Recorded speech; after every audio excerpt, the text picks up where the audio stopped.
আসসালামু আলাইকুম, welcome to my channel. Grammar পার্টের গুরুত্বপূর্ণ আইটেম হচ্ছে পাংচুয়েশন। প্রায় সকল স্তরে এটি অন্তর্ভুক্ত করা হয়েছে। এখানে আমরা এর ব্যবহারিক দিক আলোচনা করব। পাংচুয়েশনের সাথে সম্পৃক্ত রয়েছে ক্যাপিটালাইজেশনের ব্যবহার। তাহলে শুরু করা যাক। ইউজ অফ পাংচুয়েশন মার্ক অর্থাৎ পাংচুয়েশন মার্কের ব্যবহার সাধারণত এসএসসি, এইচএসসি ডিগ্রি অনার্স পর্যায়ে পাংচুয়েশন মার্কের ব্যবহার এসে থাকে চারটি স্টাইলে। প্রথমটি নর্মাল প্যারাগ্রাফ, পরেরটি ডায়লগ স্টাইল, তারপরটি ন্যারেটিভ স্টাইল ডাইরেক্ট এবং ন্যারেটিভ স্টাইল ইনডাইরেক্ট। এর মধ্যে 2 নাম্বার ডায়লগ স্টাইলের পাংচুয়েশনের ব্যবহার ইন্টারমিডিয়েটে বেশি এসে থাকে, বাকি তিনটি অন্যান্য লেভেলে আসে। যেহেতু পাংচুয়েশন মার্কের ব্যবহারের সাথে ক্যাপিটালাইজেশনের ব্যবহার সম্পৃক্ত, তাই আমরা ক্যাপিটালাইজেশনের ব্যবহার দিয়ে শুরু করব। ক্যাপিটালাইজেশনের ব্যবহার খুব সংক্ষিপ্তভাবে এখানে দেওয়া রয়েছে, আশা করি তোমরা খুব সহজেই বুঝতে পারবে। 1 নাম্বার, সেন্টেন্স শুরুর প্রথম অক্ষর ক্যাপিটাল লেটার। প্রত্যেকটি সেন্টেন্স শুরু হয় ক্যাপিটাল লেটার দিয়ে। প্রপার নাউন অর্থাৎ রাখা বা ডাকা নাম এর প্রথম অক্ষর ক্যাপিটাল লেটার। যেমন রহিম, করিম, ঢাকা, বাংলাদেশ, ইংলিশ, বাংলা, এগুলো প্রত্যেকটি রাখা নাম। এগুলো যেমন রহিম একটি ব্যক্তির নাম, করিম ব্যক্তির নাম, ঢাকা স্থানের নাম, বাংলাদেশ স্থানের নাম, এগুলো পরে রাখা হয়েছে বা এই নামগুলো দিয়ে ডাকা হয়, তাই এগুলো প্রপার নাউন। আর প্রপার নাউন যেখানেই থাকুক, সেন্টেন্সের শুরুতে থাকুক, শেষে থাকুক, মধ্যখানে থাকুক, এর প্রথম অক্ষর ক্যাপিটাল লেটার হবে। অ্যাব্রিভিয়েশন সংক্ষিপ্ত রূপ, প্রত্যেকটি অক্ষর ক্যাপিটাল লেটার। যেমন SSC, HSC, MA, BA, LLB. আগে এইভাবে ডট ব্যবহার হতো, এখন ডট ব্যবহৃত হয় না, শুধু ক্যাপিটাল লেটার, প্রত্যেকটি ক্যাপিটাল লেটার লিখলেই হবে।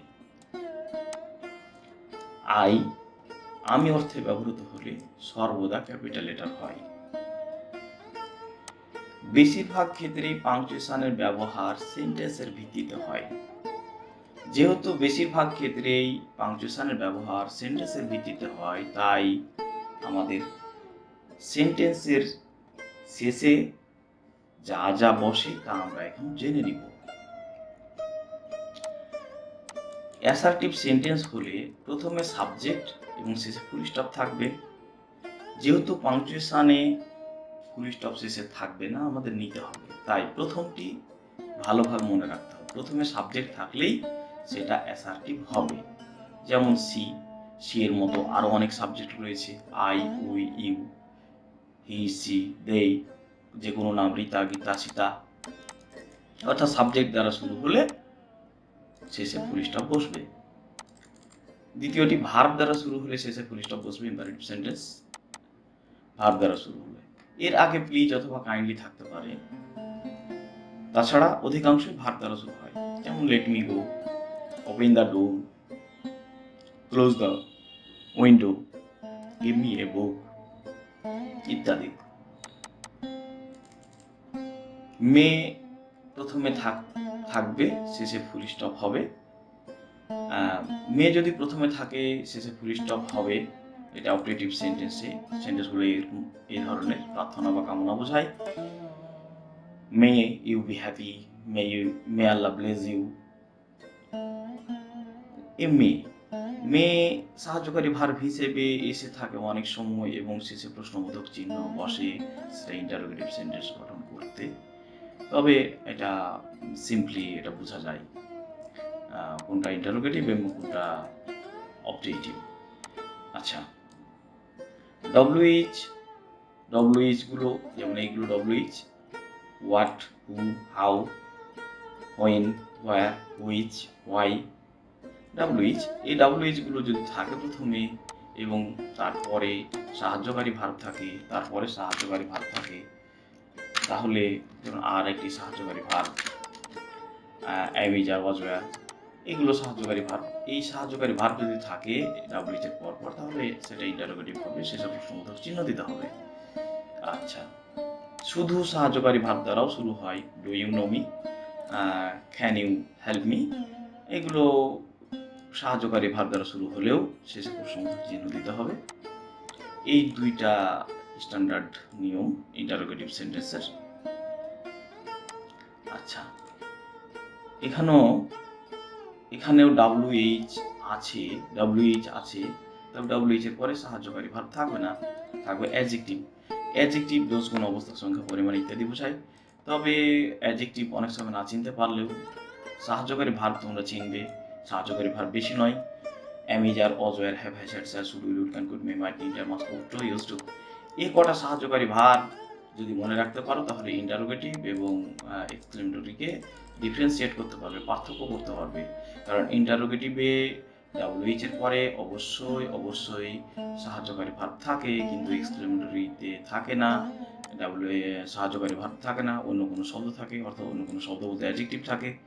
তবে শেষে সাহায্যকারী ভার্ব থাকতে পারে বা যে কোনো ভার্ব থাকতে পারে। শেষে কি বসবে? শেষে বিস্ময়সূচক চিহ্ন বসবে এক্সক্লেমেটরিতে, এবং ইন্টারোগেটিভে শেষে প্রশ্নবোধক চিহ্ন বসবে। যা হোক, আমরা মাত্র দুইটি নিয়ম জানলাম, ক্যাপিটালাইজেশনের ব্যবহার এবং সেন্টেন্সের শেষে যা বসে। এই মাত্র দুইটি নিয়ম কমপ্লিট করে আমরা এই নর্মাল প্যারাগ্রাফগুলো বা ডায়লগ আকারে যে পাংচুয়েশন এসে থাকে সেগুলো আমরা করতে পারবো। এখানে নর্মাল প্যারাগ্রাফ দুইটি দেওয়া রয়েছে, আমরা এই দুটি সলভ করবো। এখন দেখা যাক। এখানে শুরু হয়েছে আই তো সর্বদা ক্যাপিটাল লেটার হবে, আমরা ক্যাপিটাল লেটার করে দিলাম, এবং যেগুলো প্রপার নাউন সেগুলো ক্যাপিটাল লেটার নির্দ্বিধায় করে দিতে পারবো। হ্যাঁ, বাদ বাকি এখানে প্রপার নাউন দেখতে পাচ্ছি না, যা হোক। তবে সেন্টেন্সের শুরু গুলো আমাদের জানতে হবে। সেন্টেন্স শুরুর প্রথম অক্ষর ক্যাপিটাল লেটার হবে। হ্যাঁ, সেন্টেন্স শুরু কিভাবে আমরা জানবো? এখানে তো শুরু হয়েছে, শেষটা হবে কোথায়? শেষটা যদি আমরা জানতে চাই তাহলে অবশ্যই একটি সেন্টেন্স শুরু হয় কিভাবে? সাধারণত সাবজেক্ট, তারপরে ভার্ব। তো আমরা একটু আগে যেহেতু দেখলাম যে সাবজেক্ট সব সময় থাকে না, শুধু অ্যাসার্টিভে থাকে, তাহলে আমাদের জানতে হবে যে যেহেতু সাবজেক্ট সবসময় থাকে না, তাহলে একটি সেন্টেন্সের মালিক হচ্ছে একটি ভার্ব। যেহেতু একটি ভার্ব একটি সেন্টেন্সের মালিক, তাই বা প্রধান উপাদান, তাই কোন ধরনের ভার্ব হবে? মূলত ফাইনাইট ভার্ব। ফাইনাইট ভার্ব কি হতে পারে? ভি, ভিএস, ভিপি, অর্থাৎ ভার্বের মূল ফর্ম, ভার্বের সাথে এস বা ইএস, ভার্বের পাস্ট ফর্ম। এই তিনটি ভার্ব হচ্ছে জীবন্ত ভার্ব বা ফাইনাইট ভার্ব। এগুলো সেন্টেন্সের প্রধান উপাদান। এগুলো ছাড়া, অর্থাৎ একটি ভার্ব ছাড়া কখনোই সেন্টেন্স হতে পারে না। তাই একটি সেন্টেন্স শুরু হতে মূলত ভার্ব লাগবে। যেহেতু ভার্ব, আচ্ছা তাহলে আমরা কি করব? ভার্বগুলোকে মার্ক করে নিব। যারা ভার্ব চিনবে তাদের পাংচুয়েশন কেন কোনো কিছুই আটকাবে না। আমরা ভার্বগুলো মার্ক করে নিয়েছি। এখানে আমরা ভার্ব দেখতে পাচ্ছি। আচ্ছা, এখানে আমরা 5টি ভার্ব মার্ক করলাম। যেহেতু 5টি ভার্ব দেখতে পেলাম, তাই মানে সাধারণত 5টি সেন্টেন্স হতে পারে। 5টি সেন্টেন্স হবে সাধারণত ভার্বের আশপাশে গিয়ে আমরা থামবো। তাহলে এই সেন্টেন্সের শেষ হবে কোথায়? এই ভার্বের আশপাশে। এই ভার্বের সামনে যদি সাবজেক্ট থাকে তাহলে আমরা সাবজেক্টটাকে বাদ দিব, যেহেতু ওই সেন্টেন্সের সাবজেক্ট, হ্যাঁ, এ স্মল রিভার, এটি হচ্ছে ওই সেন্টেন্সের নতুন সেন্টেন্সের সাবজেক্টটাকে বাদ দিয়ে দিলাম। তাহলে এই সেন্টেন্সের শেষ আমরা পেলাম টাঙ্গাইলের পাশে, আর সাবজেক্ট দ্বারা শুরু হলে শেষে ফুল স্টপ দেব। আমরা একটু বড় করে দিলাম, বাস। তাহলে a small river flows beside the village. আচ্ছা, এখানে বেইথের সামনে সাবজেক্ট আছে কিনা? অবশ্যই সাবজেক্ট, এটা the villagers, the drivers, the teachers, এই যে এগুলো সাবজেক্ট হতে পারে। এই ধরনের সাবজেক্ট কোনো নাউন সাবজেক্ট হতে পারে। তো এখানে আমরা যেহেতু বেইত ভার্বের সাবজেক্ট দ্য ভিলেজার্স আর সেন্টেন্স শুরুর প্রথম অক্ষর দি হচ্ছে দ্য ভিলেজার্সের সাবজেক্ট। এখানে আমরা তাহলে কি করলাম, এই স্মল রিভারের সেন্টেন্সটি শেষ হলো। এই সেন্টেন্সের শেষে কি করব, ফুল স্টপ দেব। কেন? অ্যাসার্টিভ সেন্টেন্সের শেষে তো ফুল স্টপ বসবেই। এটা ফুল স্টপটা অন্যরকম হয়ে গেল, এরিয়াল ব্ল্যাকে আছে তো, যাও টাইমস নিল যাও। আচ্ছা, the villagers bathe in the river and, এখানে ক্যাচের আগে কোনো সাবজেক্ট নেই, আছে অ্যান্ড, অর্থাৎ একটি কনজাংশন রয়েছে। যেহেতু কনজাংশন দুইটি সেন্টেন্সকে জোড়া লাগাই, তাই ক্যাচের আগে পরে কিছু বসবে না। আচ্ছা, ক্যাচ ফিশ এখানে শেষ হওয়ার কথা। কেন আমরা শেষ হওয়ার কথা বলবো? কারণ আরও একটি নতুন বৈশিষ্ট্য WH দ্বারা শুরু হয়, WH পেয়ে গেছি। তাই WH যেহেতু একটি সেন্টেন্স শুরু করে, তাই আমরা নির্দ্বিধায় আমরা WH এর আগে এটি ফুল স্টপ মার্ক দিয়ে দেবো, কারণ আগের সেন্টেন্সটি ছিল অ্যাসার্টিভ। আচ্ছা, হাউ দ্বারা শুরু হয় এবং শেষে কি, যেহেতু সাহায্যকারী ভার্ব নাই, হ্যাপি একটি অ্যাডজেক্টিভ, তাই এটা নিঃসন্দেহে এক্সক্লেমেটরি সেন্টেন্স, আর এক্সক্লেমেটরি সেন্টেন্সের শেষে বিস্ময়সূচক চিহ্ন বসবে। আমরা প্রথমটি করলাম নর্মাল প্যারাগ্রাফ। যেইভাবে করলাম, তোমরা এই পদ্ধতিগুলো অবলম্বন করে সকল নর্মাল প্যারাগ্রাফগুলো করতে পারবে। নর্মাল প্যারাগ্রাফ বলে দেই, সবগুলো তো প্যারাগ্রাফ আকারেই থাকে, ন্যারেটিভ স্টাইলও থাকে। ন্যারেটিভ স্টাইলে ডাইরেক্ট ইনডাইরেক্ট দুটাই থাকে, তবে ন্যারেটিভ স্টাইলগুলোতে থাকে সেইডের মতো রিপোর্টিং ভার্বগুলো। এখানে রিপোর্টিং ভার্ব পাবা না, তাই নর্মাল প্যারাগ্রাফ বললাম। আচ্ছা, এটা মূলত ছোট হাতের ছিল, ক্যাপিটাল স্মল লেটার ছিল, আমরা অটোমেটিক ক্যাপিটাল লেটার নিয়েছি। তো যাই হোক, আমরা প্রপার নাউন প্রথম অক্ষর ক্যাপিটাল লেটার হবে, প্রত্যেকটি অক্ষর ক্যাপিটাল লেটার। এখানে 3টি, যেমন আমি বলি যে আব্দুর রহমান, তাহলে বড় হাতের, আমরা লিখি এ বড় হাতের, রহমান আর বড় হাতের, রহমানের আর বড় হাতের। তাহলে মোহাম্মদ আব্দুল সালাম MD, তাহলে এম বড় হাতের, আব্দুল সালাম এ বড় হাতের, সালামের এস বড় হাতের, 3টি নাম। এখানে থমাস, স্টার্ন, ইলিয়ট, এগুলো প্রপার নাউন। প্রত্যেকটি অক্ষর বড় হাতের, প্রত্যেকটি ওয়ার্ডের প্রথম অক্ষর বড় হাতের ক্যাপিটাল লেটার। আচ্ছা, ওয়াজ বর্ন অন সেপ্টেম্বর ইস বড় হাতের আছে।